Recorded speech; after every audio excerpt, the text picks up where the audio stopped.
Moving to our next category, the world of retail and e-commerce is booming and innovation is at its peak. Tonight, we're thrilled to recognize the phenomenal achievements of those finalists in the medium enterprise segment of the retail and e-commerce SME of the year category. Can we have the nominations, please? ABK Imports, Icon Retail, Sir Vishnu Bakers. Our first nominee, ABK Imports, has established itself as a distinguished player in the pet care industry since 2010, offering a comprehensive range of premium pet products and accessories nationwide with proprietary brands and global sourcing partnerships. Our second nominee, Icon Retail, has been a champion of sustainable fashion with its brand Latin Quarters.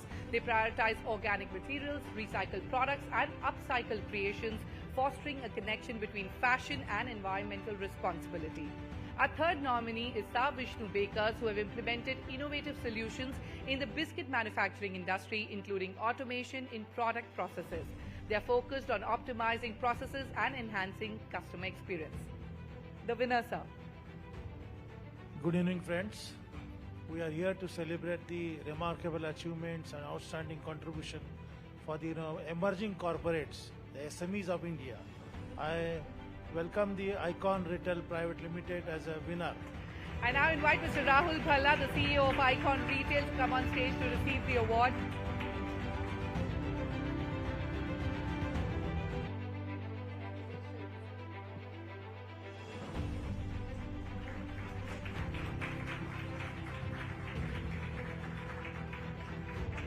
Many congratulations. Moving ahead, let's unveil the finalists in the small enterprise segment of the retail and e-commerce SME of the year categories. Nominees for this category are McMurray Selfie Design, New Jaisa Technologies. Our first nominee, McMurray Selfie Design, is a powerhouse of creative expression, bringing custom designs to life across products from electronics accessories to apparel. They boast state-of-the-art in-house printing capabilities for exceptional customization and have partnerships with major brands like Disney and Warner Brothers. Our second nominee, New Jaisa Technologies, is a pioneering D2C brand in the refurbished electronics market, offering premium quality check refurbished laptops and desktops to individuals, businesses and educational institutions. Sustainability is a core value for New Jaisa with a technology-driven approach to their reverse supply chain. The winner is? And the winner is New Jaisa Technologies Limited. I now invite Mr. Vishesh Handa, CEO New Jaisa Technologies, to come on stage and receive the award.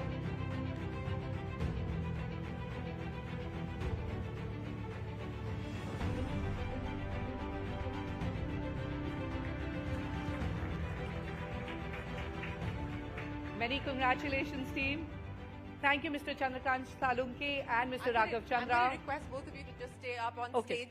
Ladies and gentlemen, we have so many individuals here, so many special individuals. The two of them were on the jury as well, and I can't let them go. And I am going to throw this open to each one of you as well before Mr. Gadkari arrives here for the closing felicitation and to honor the last four awardees. But Mr. Chandra, as the former chairman of NHAI, I want to start by asking you, given the nature of India's MSME sector, given the potential for growth, given where we find ourselves today with the aspirations of becoming a Viksit Bharat by 2047, etc., if you were to prioritize the next steps now to encourage this sector, to encourage scale particularly in this sector, what would that prescription be?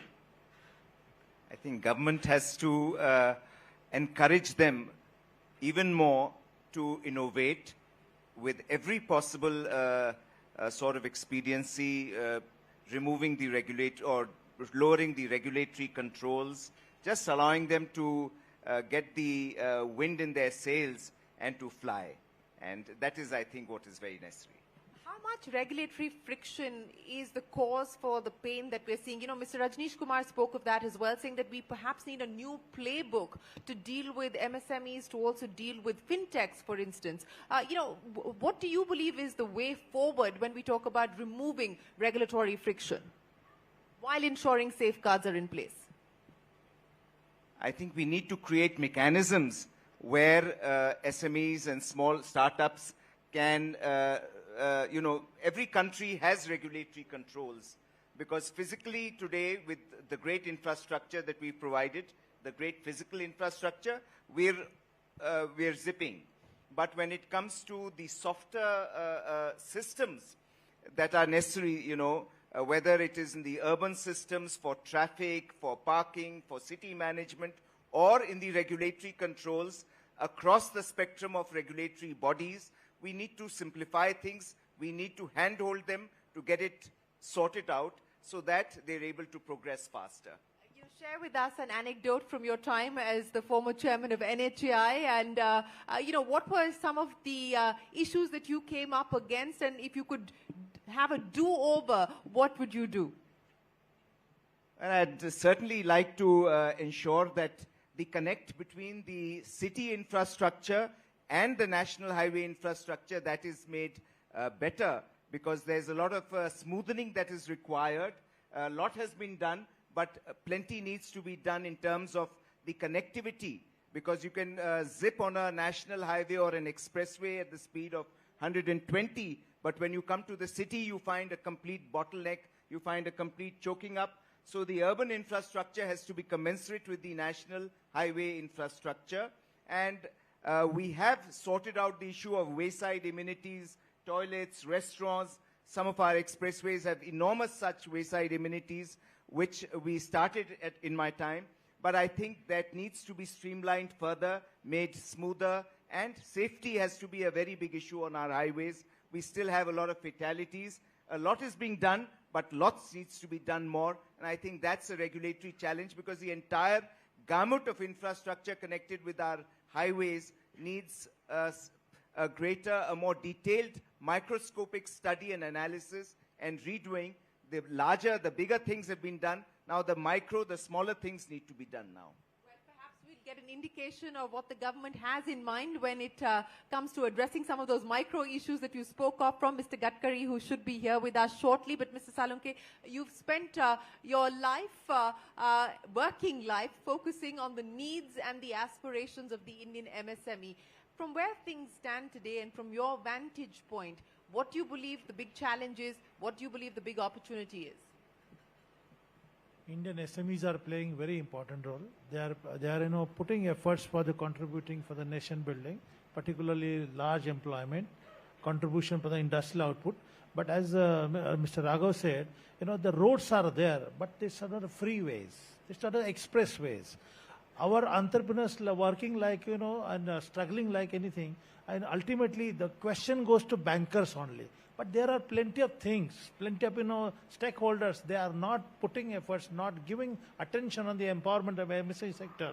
The MSME entrepreneurs working like that, the soldiers at the border without food. Am I right, friends? Soldiers at the border without food. So MSME sector can play a very important role.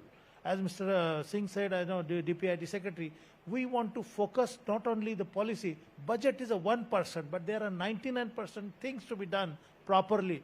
Government should take advice from Mr. Rajesh Kumar, how the banking sector can be changed and how the banking sector can be worked for the MSME sector. That is the most important. You said often it always only ends up at the banker's table, that they need to address the problems of the Indian MSME. But which are the other stakeholders that you believe need to be engaged now in this dialogue and conversation?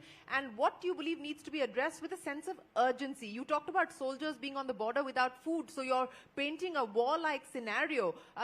Who should be in the command center? Who should be in the control center at this point in time? See, first of all, any entrepreneur starting business with a rental house, rental premises, rental industrial premises, land cost is very high. Skilled manpower is going directly to large corporate. Rather, this is an institution. MSME is an institution to creating the unskilled to skilled, and they goes to large corporate. Third, market. And fourth is the most important level playing field. The licenses, the permissions, the supply chain management, getting funding on time, even though 45 days rule, how many corporates are paying on time? That is the most important. Another very interesting point, 90 days is a struggling point, the MSMEs. And when they become NPA, the business is gone. The stamp is there for NPA defaulters. That is the most important. We have to focus on, there are plenty of stakeholders. We have to bring them together and understand the potentiality of MSME sector. Honorable Prime Minister said, we have to focus on the Vikasit Bharat, but when we will empower MSMEs, then Vikasit Bharat can be marched. You know, you spoke about some of the measures taken and some of the measures needed. The budget has announced certain measures, including, expansion as far as the Mudra loan scheme is concerned, some measures on TREDs, and of course, as I spoke, the credit guarantee scheme, etc. And these were the demands that had come in from the MSME sector. How meaningful are they? How much will they move the needle? My demand to the government, especially the Honorable Finance Minister, that they can provide the loan at the differential rate of interest scheme. Mr. Rajesh Kumar knows that at the rate of 4% up to 15 crore, then only MSME sector can transform the businesses and economic growth of India. Well, you've got a huge round of applause. I'm going to request you to take your seats, but, let me open up this conversation since we are talking about the demands coming in from the MSME sector, but we also want to understand from you and hear your stories on what it's like to operate within the environment and what you believe is the headroom for growth. Let me bring in our jury member, Mr. Atul Lal of Dixon, into the conversation as well. And, Mr. Lal, I want to understand from you, we're talking about scaling up, and that seems to be the big challenge, and that seems to be the big hurdle that many companies in this room are faced with and perhaps will face. In your experience, take us through what you've been able to do in order for you to be able to achieve scale. What was some of the steps that you took? What was it that you changed in terms of culture? What was it that you changed in the back end as well as the front end to ensure that you achieved it? You see, we in Dixon started off in a very, very small way. 32 years back, it was again, as Mr. Salunkhe was saying, a rented premises, just 3 of us with just 30 lakhs of capital. And just assembling televisions, 3,000-4,000 televisions a month. On the softer side, and I'll start with the softer side first, my humble advice to the SMEs here is that first is people in approach. You need to bring people along with you and have faith and conviction in them and have the faith that they're more intelligent than you. And once वो जो कारवा बनता है, that takes you to a different level. And that's the first thing.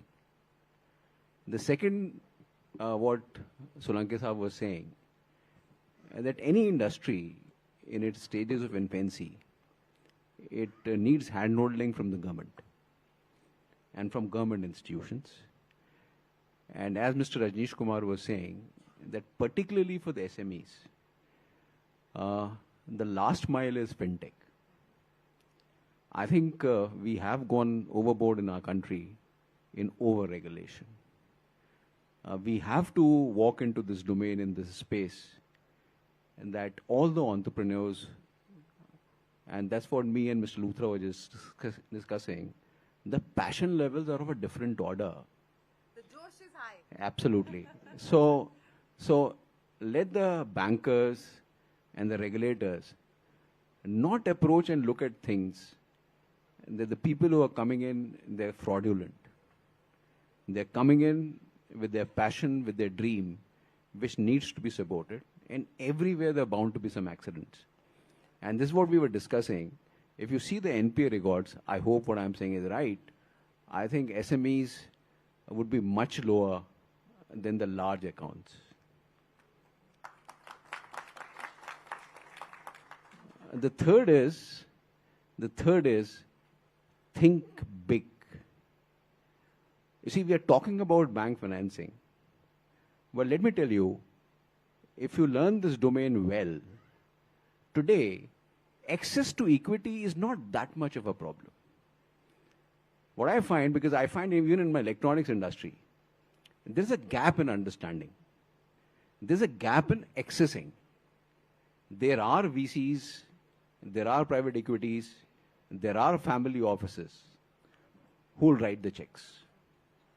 So I think that bridging also needs to be done. I don't know who's going to do that, possibly the industry association, something like that, or possibly Mr. Salunkhe's office. People are ready to cut the checks. So these are some of the thoughts which are coming to my mind right now. Thank you. Thanks.